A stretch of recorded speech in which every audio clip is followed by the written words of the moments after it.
canal paralímpico. Hoje tem um canal Paralympic, né, que é um canal do YouTube que você vê a transmissão ao vivo dos eventos, né, fora os que foram comprados pelos direitos de imagem, né. Então tem algumas dessas questões aí que a gente consegue vivenciar. Aqui traz um pouquinho dessa evolução, né, de como que foi criada desde 92 essa primeira participação da mídia, né. Então o Bruno já me cortou aqui, eu vou ter que sair correndo aqui para tentar mostrar para vocês. A evolução de Londres para o Rio de Janeiro, que é a compra dos direitos de transmissão. Então, em Londres, só o Channel 4 e a BBC compraram os direitos. No Rio de Janeiro, o mundo inteiro passou a comprar os direitos. E no Brasil, a Sport TV é a que mais compra direitos de transmissão. O Pan-Americano nunca teve seus direitos de imagem comprados e a Sport TV comprou todos os direitos de transmissão do Pan-Americano agora. Então, se vocês viram para Pan-Americano, só foi pela Sport TV, tá? Os canais pela internet você conseguia ver, mas as pessoas tiveram que pagar, e aí pelo streaming, e quem transmite não é a Sport TV, quem transmite é o organizador, né? E entrando um pouco nessas diretrizes, né, o que o IPC ele promove, né? Então ele tem algumas prioridades, justamente de também fazer esse planejamento estratégico, né, de trabalhar a questão das oportunidades esportivas, ambientes acessíveis, transformação social, excelência e dar mais visibilidade ao movimento paralímpico. Tá? Então essa é o planejamento estratégico do IPC para o desenvolvimento do esporte paralímpico. E nós, obviamente, estamos a reboque, e eu tentei justamente mostrar como estou acabando, viu? Como é que a gente está pensando, e aí o Vinícius falou também dos planejamentos, e esse é o planejamento do CPB. Qual os investimentos que eles vão fazer? Justamente tentar trabalhar com excelência as modalidades que ele desenvolve, que é tiro, natação, halterofilismo e esgrima, que são as modalidades gerenciadas por eles.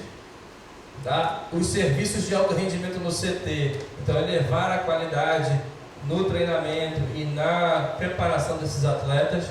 O suporte financeiro aos atletas, que é uma grande lacuna, que é a questão do Bolsa Atleta, que a gente não sabe se vai continuar, se não vai continuar, se vai se manter. É a única forma de recurso que os atletas têm para sobreviver, e muitos deles param porque não têm condições de se manter.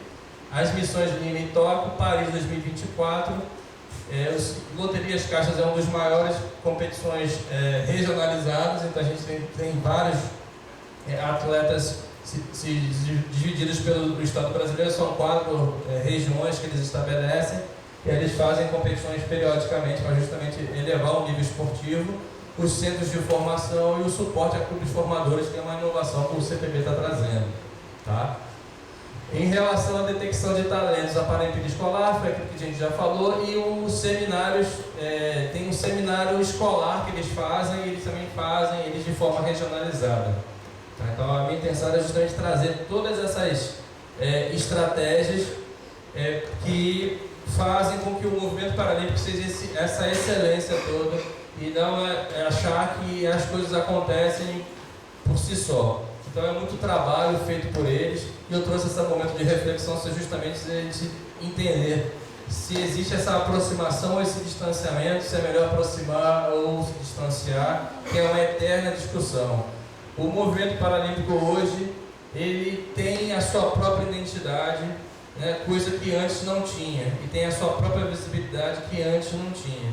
Então antes o movimento olímpico não se aproximava. Hoje o movimento olímpico faz questão de se aproximar, porque é uma grande repercussão o movimento paralímpico. E não poderia deixar de falar, né, que a gente é um centro de desenvolvimento de pesquisa. A gente sempre realiza o ciclo de debates em estudos olímpicos. Alguns dos professores já tiveram a oportunidade de virem aqui, estar conosco, né? O professor Otávio estava aqui, a professora Ana, infelizmente a gente não conseguiu trazer nesse 5º ciclo, mas traremos. O professor Nelson também, por causa de agenda, não pôde vir, mas a gente procura trazer sempre os professores que trabalham essa questão dos estudos olímpicos, e a gente sempre insere a questão dos Jogos Paralímpicos.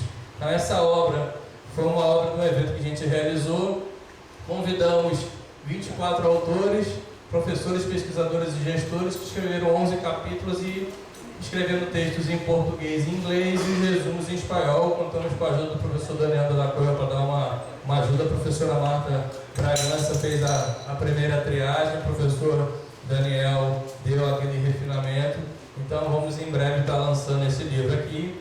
A capa foi feita pela nossa aluna Jéssica, que está ali, que ela é designer, não sei que ela está fazendo educação física, que ela vive fazendo os design. Todas essas imagens que vocês estão vendo aqui, quem fez foi ela, né? Então, a Graça, né, ela fica com raiva de mim, que eu brigo com ela sempre.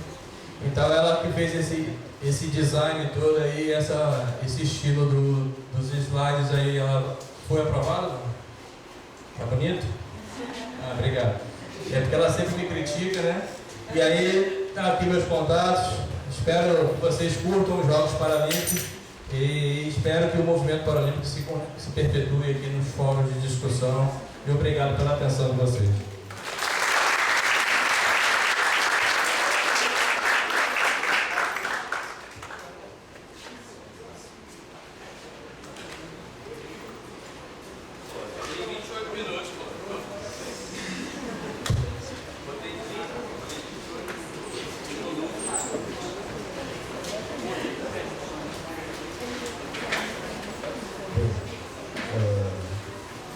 Parabenizar então o professor Marcelo pela excelente fala construída e linkada muito bem com a fala do professor Vinícius.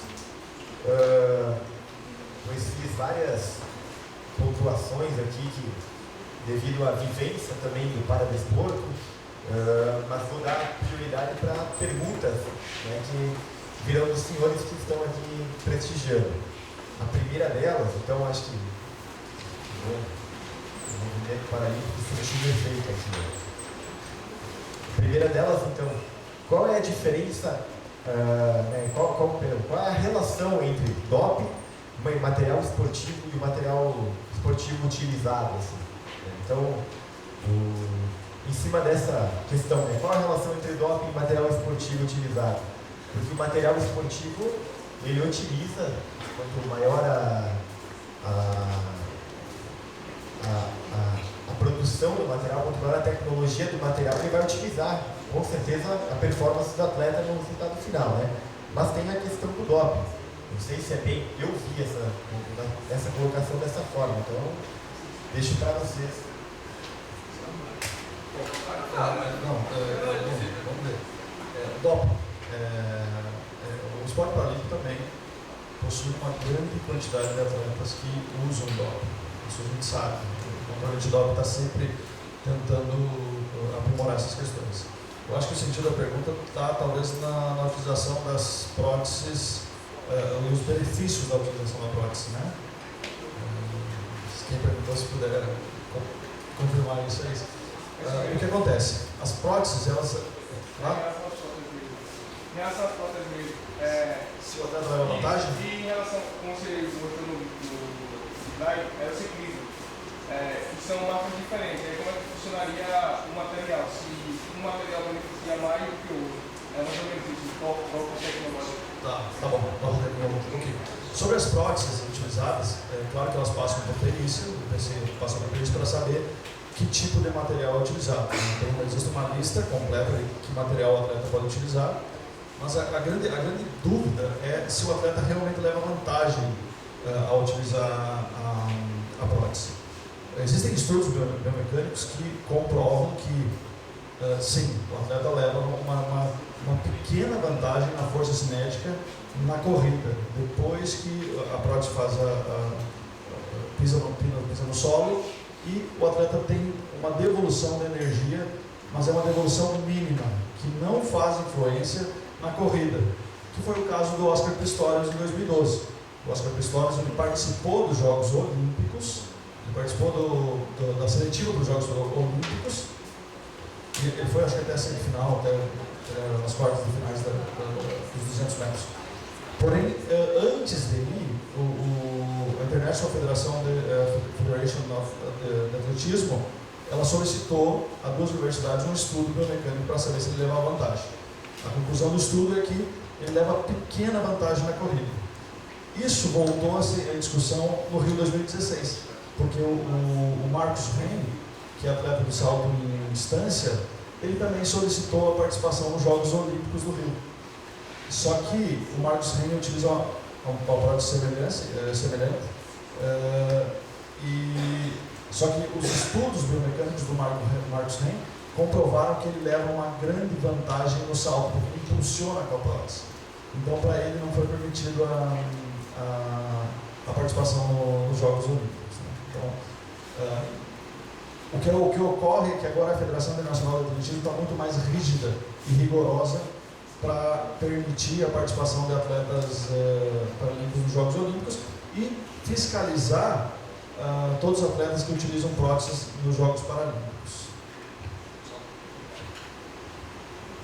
Só para complementar um pouco do que o Vinícius falou, estavam falando de doping, um doping tecnológico, então a gente tem o doping dos equipamentos, que no tênis de mesa é bem característico, né? Então a borracha que se utiliza e a cola, às vezes, os atletas passam uma cola que não é permitida, porque dá uma aderência maior ou menor ao equipamento.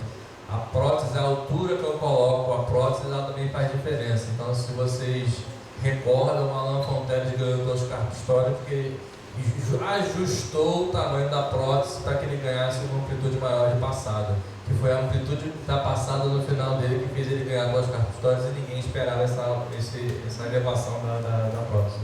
Tá? E em relação aos equipamentos, obviamente você não tem como competir com uma BMW e uma academia de ferro, né? Então é totalmente diferente. A imagem emblemática é o Zanardi levantando a bicicleta dele na prova de corrida de estrada. Ele pega a bike dele, ele é bem amputado e faz assim, ó. Não consegue fazer. Faz isso com a sua cadeira, Júlia? Pegar e faz assim, ó. Né? E ele faz isso com uma facilidade tremenda, porque a qualidade do material é diferente. Né? Então vai andar numa BMW, vai andar num Fusquinha, é totalmente diferente toda essa mecânica aí. Só para complementar essa questão do doping, existe outra forma de doping também, que é chamado boosting. Boosting ele ocorre principalmente nas classes baixas do atletismo e também no rugby de cadeira de rodas. Aqueles atletas que não têm movimento nos membros inferiores, eles acabam se automutilando os genitais, e através dessa automutilação ocorre um processo chamado de disreflexia autonômica. E a partir desse processo, esse atleta tem um ganho de 10 a 15% na força durante o desenvolvimento da atividade. Então esse boosting é muito difícil de uma prova conseguir pegar um atleta utilizando esse método, né? Mas é bastante utilizado nas classes baixas. Aquelas corridas de atletismo que os atletas usam os triciclos e no rugby de cadeira de rodas também. Muito bem. Essa primeira pergunta, essa primeira questão também já vem ao encontro da outra questão, acho que já foi respondido, né? Qual a relação entre a capacidade do atleta e o ganho com a tecnologia? Então, duas perguntas que tem um gancho. Agora, uma pergunta aqui que eu não consegui linkar aqui com as outras, mas ela é muito importante porque me veio esse pensamento durante a fala. Porque qual a sua perspectiva em relação ao esporte como movimento paralímpico? Vai, Vini. Empurra, né? Passa a bola. É engraçado, porque a gente fala de esportes e a gente sempre fala da questão da performance. A bocha, a modalidade paralímpica, ela se utilizou do esportes por causa que tem como você refinar o treinamento a partir de uma combinação de elementos. Né? Então eles utilizavam um jogo de boliche para justamente refinar esse movimento. Tá? Então nem todas as pessoas tinham a possibilidade de ir ao centro de treinamento, porque geralmente quem é o praticante de bocha é o de deficiência severa, não tem condição de levar para o local. Às vezes algumas famílias não têm a condição de comprar um kit de bocha, porque a gente está falando de treinamento de alto rendimento. Então eles utilizam esse esporte para para gestão da aprimoração do gesto técnico. Então, ele utiliza aquele jogo de Kinect, em que tem um boliche, para justamente refinar esse gesto orientado pelo treinador. Talvez a gente não exista aí uma relação com o esporte que talvez ele tenha que teclar muito. Alguns atletas teriam dificuldade de teclar porque a sua deficiência não lhe permite. Mas essa facilidade de eu estar em casa e treinar é igual o simulador, né, do automobilismo, né, ou do caça, né, das horas de voo que o cara faz com o uso da tecnologia. Agora, o esporte eu não sei como se faria, nesse momento eu não vejo uma boa relação no custo-benefício de ter um esporte, uma pessoa com deficiência praticando ele, né?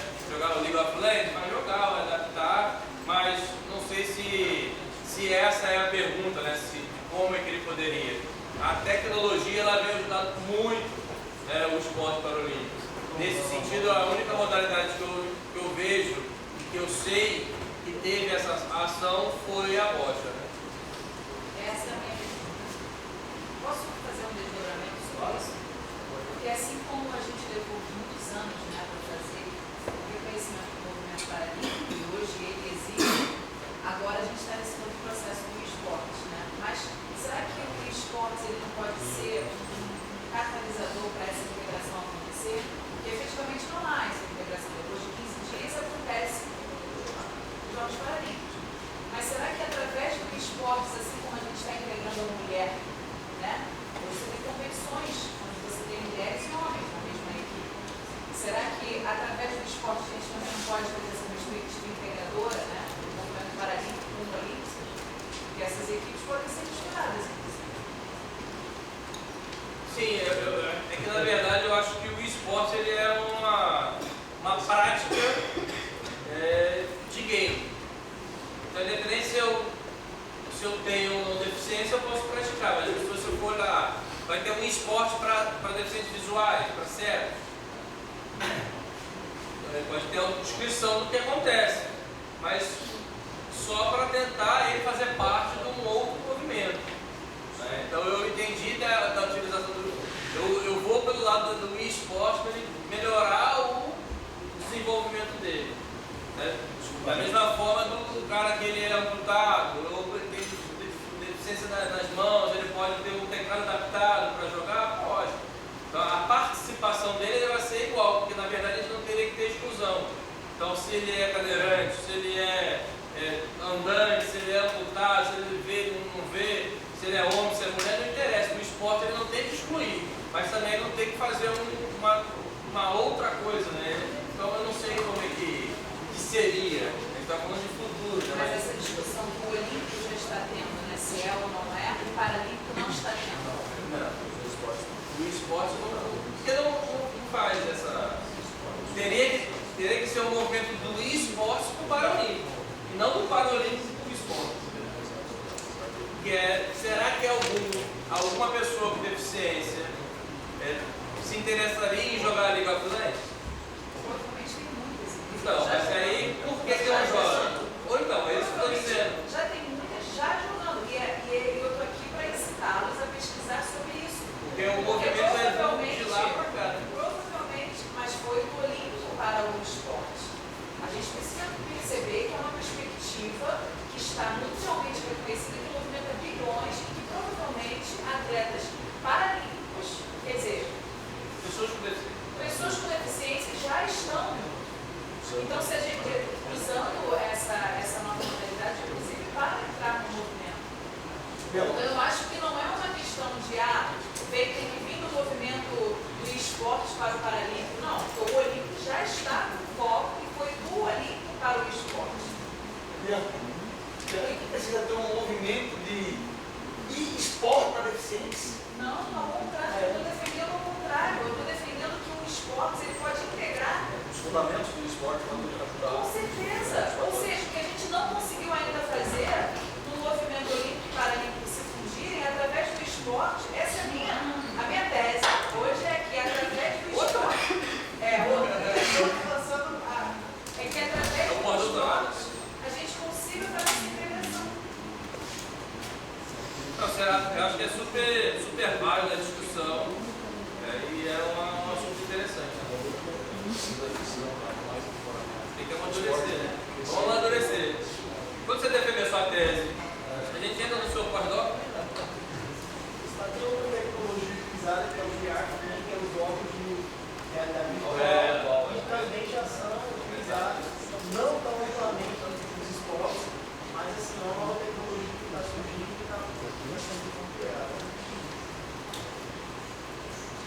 bem, dando sequência ao conseguir linkar aqui três questionamentos, que, por exemplo, hoje em dia não se tem, mas está enraizado, né? A questão da pessoa com deficiência, com aquela é limitada, que tem o corpo deficiente. Isso incita várias coisas, principalmente dentro da questão até na escola. E cabe ressaltar um relato que eu conversei com o time professor Marcelo lá no Rio de Janeiro, durante uma apresentação do trabalho que eu fiz no festival, organizei um festival paralímpico para crianças de atletismo lá na cidade de Erechim, Rio Grande do Sul, onde não era para ter nem 10 crianças da rede municipal, e chegou no dia, com o apoio de todos os acadêmicos do curso, vieram todas as crianças, todos os tipos de deficiência estavam presentes naquele dia na Vila Olímpica da universidade.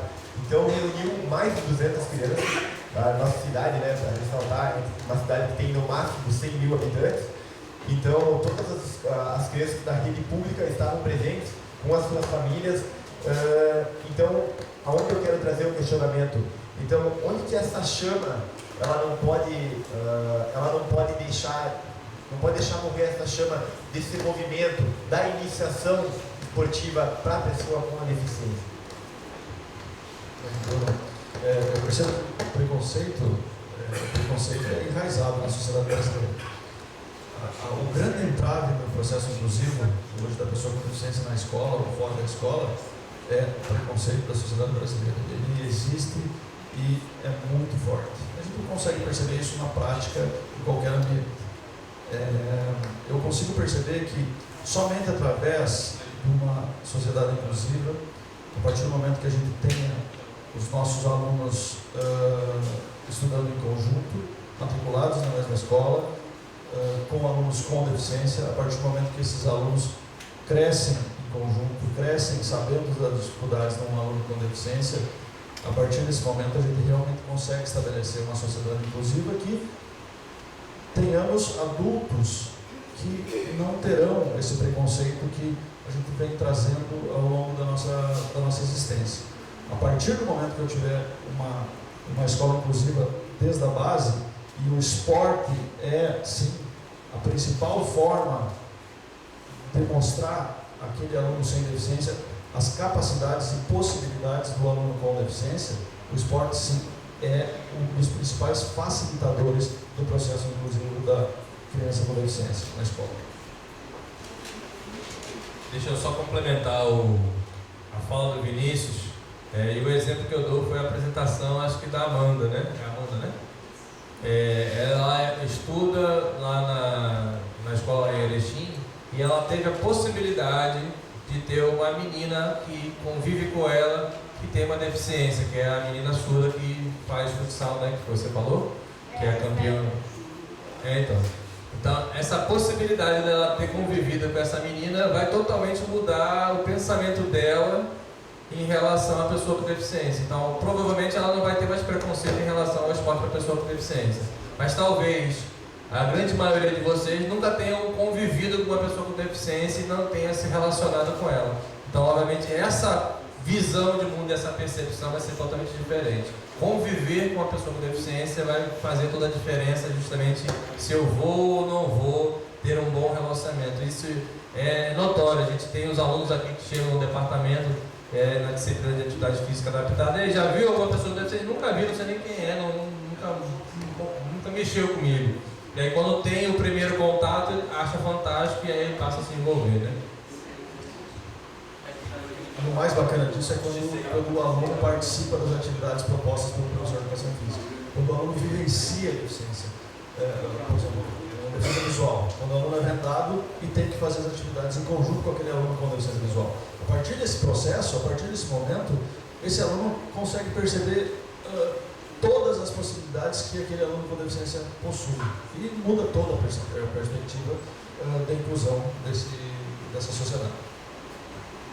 E seguindo então, para finalizando as perguntas aqui, não tem mais uma. Amanda. É mais uma colocação mesmo, que com essa questão da inclusão, eu lembrei agora que a Carol me ajudou a lembrar que o Matheus Coelho, que é um colega meu, que ele tem uma deficiência. Então, tipo, ele é incluso em todas as atividades. Por exemplo, a gente tem prova.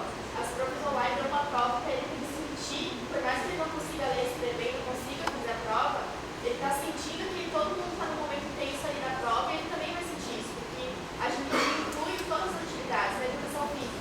A educação física, a gente, por exemplo, os times de vôlei, a gente escolhe ele no nosso time, a gente vai lá, a gente ajuda ele a sacar e tudo que.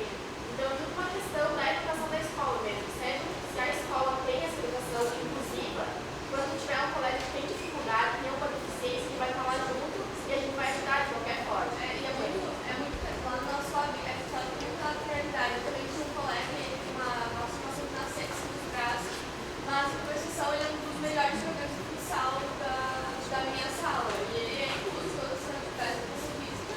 E até quando eu entrei na escola, ele foi muito pelo que ele tinha a deficiência tão natural que todo mundo trata, sabe? Tem várias crianças na nossa escola que têm deficiência e tem que parabenizar os professores de educação física porque eles são muito bem inclusos em todas as atividades. Tipo, às vezes tem esse deficiente, a gente tem até o Gabizinho, porque tipo, ele chega na escola, é um acolhimento. Ele chega na escola com os pais, tanto os colegas dele quanto os grandes, nós, e a gente vai lá, a gente abraça, a gente chama ele para ficar lá junto dele. Então é totalmente um ambiente de inclusão dessa parte. Esse é o processo inclusivo. E essa é a questão. Você começa com exemplos simples, de uma forma, desde a base da educação até chegar uma parte acadêmica, né? Conosco, tendo outras. Faz parte do processo, né? Então, gostaria de agradecer, né, a oportunidade, principalmente de estar moderando essa mesa com o professor Vinícius, professor Marcelo, né? Então, o futuro dos Jogos Paralímpicos de Tóquio a Los Angeles, acredito que se alguém mais tiver algum questionamento, alguma argumentação, procure os professores. Agora teremos um intervalo agora das 10h20,